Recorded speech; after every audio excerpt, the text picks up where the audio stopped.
Bismillahirrahmanirrahim. Assalamualaikum warahmatullahi wabarakatuh. Alhamdulillahillazi an'amana bi ni'matil imani wal islam wa nusalli wa nusallimu ala khairil anam sayyidina Muhammadin wa ala alihi wa sahbihi ajma'in. Rabbi shrah li sadri wa yassir li amri wahlul 'uqdatam min lisani yafqahu qawli. Rabbana zidna ilma warzuqna fahma bi rahmatika ya arhamar rahimin. Allahumma inna nas'aluka ilman nafi'a wa rizqan thayyiba wa amalan mutaqabbala. Amin ya rabbal alamin. Puji syukur kita panjatkan kehadirat Allah Subhanahu wa taala. Hari ini Allah berikan kesempatan kepada kita semua untuk menjalankan segala aktivitas, baik itu yang fardu maupun yang sunnah. Salah satu yang fardu adalah kita bisa mencari ilmu atau thalabul ilmi yang diwajibkan oleh Allah, oleh Rasulullah semenjak kita dalam buayan sampai kita akan masuk ke liang lahat. Maka jadikan tontonan ini semoga menjadi tontonan yang bermanfaat untuk menambah khazanah keilmuan kita dan juga kita untuk murojaah atau menambah kembali atau mengingatkan kembali pengetahuan yang mungkin sudah lama tidak kita bahas.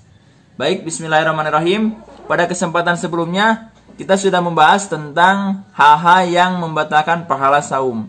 Kesempatan hari ini kita akan belajar dan mengingatkan kembali hal-hal apa saja yang membatalkan saum. Ya. Allah Subhanahu wa taala berfirman, "A'udzubillahi minasyaitonirrajim. Bismillahirrahmanirrahim. Wa kulu washrabu hatta yatabayyana lakumul khaytul abyadu minal khaytil aswadi minal fajr. Tsumma atimus siyam ilal lail." Shadaqallahul azim. Dari ayat tersebut Al-Quran Surat Al-Baqarah ayat 187, Allah memerintahkan kepada kita untuk bisa melaksanakan makan dan minum sampai munculnya atau sampai terbit fajar. Jadi setelah fajar kita dilarang untuk makan dan minum kembali. Ya. Hal pertama yang dapat membatalkan saum yaitu sampainya sesuatu ke dalam lubang tubuh dengan disengaja. Maksudnya adalah saum yang dijalankan seseorang akan batal ketika ada benda yang masuk ke dalam salah satu lubang yang berpangkal pada organ dalam tubuh kita yang istilah fikih biasanya disebut dengan jauf. Ya, seperti misalnya mulut, telinga, hidung, ya. Benda tersebut masuk ke dalam jauf itu dengan kesengajaan dari seseorang tersebut, ya. Kemudian yang namanya lubang jauf ini memiliki batas, ya. Ada yang memang jika melebihi batas tersebut itu sudah termasuk kategori batal. Contoh yang pertama, untuk rongga hidung batasannya adalah rongga ini nih, insang yang sejajar dengan mata, ya. Kalau yang sejajar dengan mata, kalau misalnya benda tersebut sudah masuk atau melebihi dari insang ini, ya maka itu sudah masuk batal, ya. Jangan khawatir bagi hadirin yang memiliki hobi untuk menggali lubang sumur, ya. Kebiasaan buruk Anda jangan dilakukan di tempat umum, tapi itu insya Allah tidak membatalkan puasa, ya. Karena telunjuk kita masuk itu maksimal itu tidak akan sampai ke sini insya Allah, ya. Pasti masih bagian bawah dan itu masih diperbolehkan, tapi tolong jangan sekali lagi jangan di tempat umum, ya. Kemudian kalau misalnya rongga telinga batasannya adalah batas kelingking. Nah, kelingking ini mentok di mana? Nah, itu adalah batas luar yang tidak membatalkan. Kalau misalnya kita mengkorek kuping sampai ke bagian dalam, maka itu hati-hati sudah membatalkan saum. Kemudian selanjutnya rongga mulut. Kalau rongga mulut batasannya adalah tenggorokan. Jadi yang membatalkan saum ketika masuk rongga mulut adalah yang ditelan. Kalau misalnya tidak ditelan, itu tidak membatalkan saum. Ya, bisa dipahami mudah-mudahan. Jadi ada 5 lubang yang dapat menyebabkan kita batal saum. Kalau tadi saya bahas 3, ya. Pertama rongga hidung, rongga telinga, rongga mulut. Nah, kemudian lubang 2 lagi, kan 5 ya. Lubang 2 lagi adalah lubang kubul dan dubur. Ketika seseorang memasukkan ya sesuatu ke dalam lubang kubul atau dubur, misalnya dalam hal pengobatan, seseorang perlu dimasukkan obat yang melewati lubang dubur, atau untuk membantu orang yang sakit ketika akan buang air kecil, itu dimasukkan sebuah kateter ke dalam kubulnya, maka itu pun sudah dapat membatalkan saum. Jadi lubang ini adalah lubang yang ada dalam tubuh kita, kalau kemasukan itu bisa membatalkan saum. Kemudian untuk rongga mulut, nah ini nih. Ini banyak pertanyaan ya. Kalau misalnya mencicipi makanan batal atau tidak. Kemudian kalau berwudu kumur-kumur batal atau tidak. Kemudian sikat gigi ya atau siwak di siang hari batal atau tidak ya. Di sini kalau yang saya pahami adalah jika kita tidak menelan ya, batasnya kan tadi tenggorokan ya, tidak menelan itu tidak membatalkan saum. Tapi untuk menjaga hal tersebut maka dijatuhi hukuman sebagai makruh. Artinya tidak sempurna kalau misalnya kita melaksanakan saum tetapi melaksanakan juga hal yang makruh. Maka kalau misalnya harusnya nilainya 100 karena kita melaksanakan yang makruh mungkin bisa jadi hanya 70, hanya 75 ya. Sayang sekali tidak sempurna pahalanya kalau misalnya seseorang melaksanakan juga hal yang makruh. Contoh misalnya begini, ketika misalnya sedang saum siang hari ya, biasanya ibu-ibu mencoba untuk mencicipi masakan karena misalnya sudah persiapan untuk buka, sambil masak sambil mencicipi, batal atau tidak? Tidak. Kalau dicicipi saja, tapi jangan ditelan, dicicipi di lidah, kemudian buang lagi maksudnya dibuang kembali ya. Atau misalnya memasukkan es krim ke dalam mulut ya, atau permen ke dalam mulut, diam saja begini. Ya, selama tidak ditelan dan tidak ada yang tertelan itu tidak membatalkan, tapi makruh, hati-hati. Makruh, termasuk juga dengan siwak, ya, atau gosok gigi di siang hari. Itu hukumnya makruh. Maka daripada kita untuk kehati-hatian, daripada kita terjebak atau tidak sengaja ya menelannya, nanti menjadi batal. Contoh, kita sengaja memasukkan es krim ke dalam mulut, kemudian misalnya tiba-tiba kita menginjak kucing menjerit, kita kaget, es krim tertelan, maka batal ya. Atau tanpa sengaja ada yang manggil, sedang iseng-iseng ya, sengaja memasukkan sebuah makanan, tiba-tiba ada yang memanggil, kita jawab dan ada yang tertelan, itu jadi batal. Daripada melakukan hal tersebut lebih baik jangan ya, jangan memasukkan apapun ke dalam mulut. Kemudian bagaimana kalau misalnya sedang berwudu? Wudu itu untuk kumur-kumur hukumnya adalah sunnah. Sunnah itu berarti diperintahkan oleh Rasulullah ya. Ketika sedang saum, kita juga masih bisa melaksanakan wudu dengan kumur-kumur. Itu sunnah, ya. Jadi tidak menjadi ini. Kalau misalnya ragu-ragu, aduh saya takut ada yang tertelan, lebih baik jangan, ya. Daripada nanti muncul keraguan. Kalau misalnya memang yakin, dan syaratnya adalah setelah kumur-kumur itu yakin harus dibuang 100% termasuk dengan ludah-ludahnya. Kalaupun ada sisa dingin setelah wudu, maka itu dimaafkan. Kemudian ada pertanyaan, bagaimana kalau menelan ludah?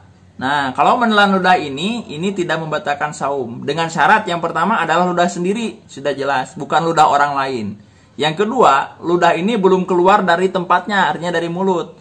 Ya, nggak berarti misalnya kita kumpulin ludah dalam gelas cucu-cucu dari pagi hari, kemudian setelah duhur, ya kita minum lagi ludah tersebut, maka sudah batal karena ludahnya sudah keluar dari mulut. Dan yang ketiga adalah ludahnya belum bercampur dengan zat apapun, baik itu yang berasa terutama. Artinya ludahnya masih murni. Kalau misalnya tadi seperti tadi ya, karena kan mencicipi makanan atau es krim segala macam, permen, ya, kemudian sudah tidak natural lagi ludahnya, kemudian tertelan, itu jadi batal. Kalau misalnya sedang berwudu, kita pun disunahkan untuk membasuh dan memasukkan air ke dalam hidung. Nah, selama Ramadan ini, ya, maka hanya air itu sampai bagian bawah, tidak sampai ke terasa pedih ya. Kalau misalnya yang disunahkan itu sampai masuk dan terasa pedih, nah itu mohon dihindari selama bulan Ramadan ya. Jadi hanya bagian hidung yang bawah saja, sewajarnya. Kemudian yang kedua, yang dapat membatalkan saum adalah muntah dengan sengaja. Ya, muntah dengan sengaja artinya muntah yang dikeluarkan karena kita memang ingin muntah, ingin sengaja muntah gitu ya. Bisa dengan dicolok seperti ini ya. Si tenggorokan atau lak-lakan itu dicolok, kemudian kita jadi mual dan keluarlah makanan, itu disengaja. Atau ini yang agak unik, kita sengaja sudah tahu kita ini tidak suka dengan bau tai kucing atau durian, tapi kita sengaja mencium durian, terus kita mencari-cari durian ada di mana ya, kok bau durian di rumah saya, terus dicari-cari sampai ketemu durian di dapur, tiba-tiba kita muntah, itu sudah disengaja masuknya. Atau misalnya ini kayak bau ayam kucing ya, dicari-cari sampai ketemu ayam kucingnya dan kebetulan agak-agak menjijikan ketika kelihatan sebal, muntah, itu pun menjadi batal. Karena kita sengaja mencarinya, itu kan nggak ada kerjaan juga ya, nyari-nyari tai kucing. Ya, tapi kalau misalnya tidak disengaja, contoh ketika sedang dalam kendaraan, ya, sedang dalam kendaraan, mabuk kendaraan, kemudian muntah, itu tidak membatalkan saum. Karena kita memang tidak berniat untuk muntah.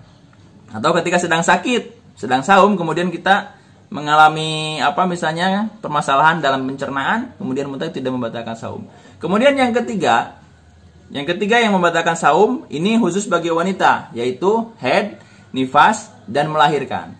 3 hal ini ya, sepaket ini khusus perempuan. Yang ketiga ini adalah haid, nifas, dan melahirkan. Ini membatalkan saum. Kalau misalnya haid sudah jelas ya, wudu batal, kemudian saumnya juga batal. Kemudian kalau misalnya nifas ini artinya darah yang keluar setelah kita melahirkan, ya. Itu juga sama, bisa membatalkan saum. Kemudian selanjutnya melahirkan, sedang Ramadan, sedang saum, siang hari kemudian melahirkan, baik itu melahirkan bayi ataupun calon bayi. Ya, maksudnya adalah kalau misalnya bayi yang lahir normal ataupun sesar ataupun keguguran, itu sama membatalkan saum, ya. Kemudian yang keempat yang dapat membatalkan saum adalah ketika kita keluar mani walaupun tanpa senggama, atau kita melakukan senggama walaupun tanpa keluar mani. Ya, 2 hal ini sama-sama berkaitan dengan syahwat. Ya, contoh, kita melakukan senggama dengan misalnya pasangan kita walaupun tidak sampai keluar mani, itu tetap membatalkan saum, ya. Dalam artian hanya mungkin misalnya tidak sampai maksimal, tidak 100%. Kemudian yang keduanya adalah keluar mani walaupun kita tidak senggama. Bisa jadi keluar maninya ini karena misalnya bersentuhan kulit saja dengan perempuan lawan jenis, atau kita mengeluarkannya dengan cara yang lain. Bisa dengan misalnya melakukan onani, atau misalnya dengan menonton film-film atau video-video yang menyebabkan keluarnya air mani, ya. Dan ini sangat dilarang, sudah jelas, ya, sudah jelas. Kemudian ada pertanyaan, berarti kalau zina bagaimana? Kalau homoseksual bagaimana? Ya, ini apalagi sudah tidak akan kita bahas di sini. Itu adalah bagiannya orang-orang yang kurang beriman, bahkan orang-orang yang tidak beriman. Ya, kita akan membahas di sini yang halal-halal saja. Ya, saya tambahkan untuk khusus yang bersenggama di bulan Ramadan di siang hari, maka selain nanti kewajiban mengqadha dari saumnya, itu ada kewajiban untuk membayar kafarat, ya, dari apa yang sudah dilakukan. Kafarat itu yang pertama bisa dilakukan dengan 2 bulan saum berturut-turut, kemudian yang kedua bisa memberi makan 60 miskin, dan yang ketiga membebaskan seorang budak, ya. Terus kalau misalnya ada pertanyaan, ini saya orang kaya, bisa dong bersenggama siang hari, dia tinggal bayar kafarat, tinggal kasih makan 60 miskin, uang banyak, atau tinggal membebaskan budak juga uang banyak? Tidak seperti itu, ya. Maka sanksi tadi adalah bukan suatu hal pilihan, tetapi kira-kira mana dari ketiga sanksi kafarat tersebut yang dapat memberikan efek jera kepada kita. Kalau bagi orang kaya, sepertinya sih yang lebih cocok adalah harus saum 2 bulan berturut-turut jika melakukan senggama di siang hari. Selanjutnya, yang kelima, hal yang dapat membatalkan saum adalah hilangnya akal.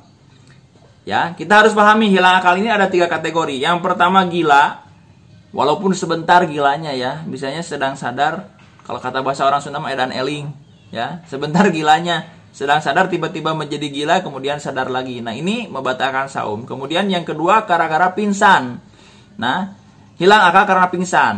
Pingsan di sini kalau misalnya pingsannya lama, misalnya pingsan dari setelah sahur bangun-bangun isya misalnya, maka maka saumnya batal. Tapi kalau misalnya sebelum duhur jam 10, jam 11 dia pingsan, duhur bangun lagi, itu bisa dilanjutkan saumnya, ya, karena pingsannya tidak disengaja, sudah jelas, ya.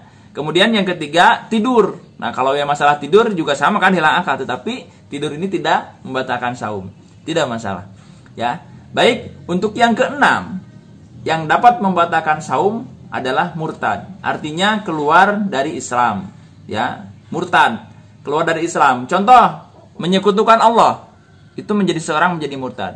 Merendahkan Rasulullah, merendahkan Khulafaur Rasyidin, kemudian merendahkan atau menghina ayat-ayat Al-Quran, kemudian melecehkan dakwah, kemudian apalagi dan sebagainya.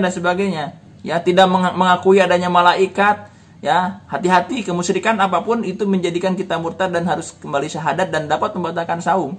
Maka dari itu kita harus bisa menjaga ketauhidan kita, akidah kita kepada Allah Subhanahu wa taala. Hadirin rahimakumullah, dari pembahasan singkat ini kita dapat menarik kesimpulan.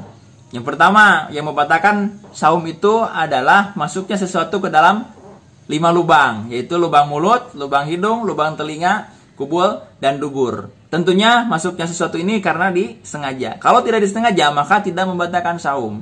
Ya, contoh makan sedikit atau minum sedikit tidak disengaja, lupa, itu tidak batal saum. Tapi kalau misalnya makanan minuman sedang di mulut, kita ingat sedang saum, masih ditelan, itu batal. Hati-hati ya, jangan keliru. Tapi kalau misalnya ingat dalam mulut masih ada makanan, ingat sedang saum, dikeluarkan dan dibersihkan, itu tidak membatalkan saum. Tidak sengaja atau lupa mengkorek kuping terlalu dalam, ya, ketika sedang mengkorek ingat sedang saum, maka tidak membatalkan saum. Kemudian yang kedua yang dapat membatalkan saum adalah muntah dengan disengaja, baik itu dengan dicolok ataupun dengan sengaja mencari sesuatu hal yang membuat kita muntah.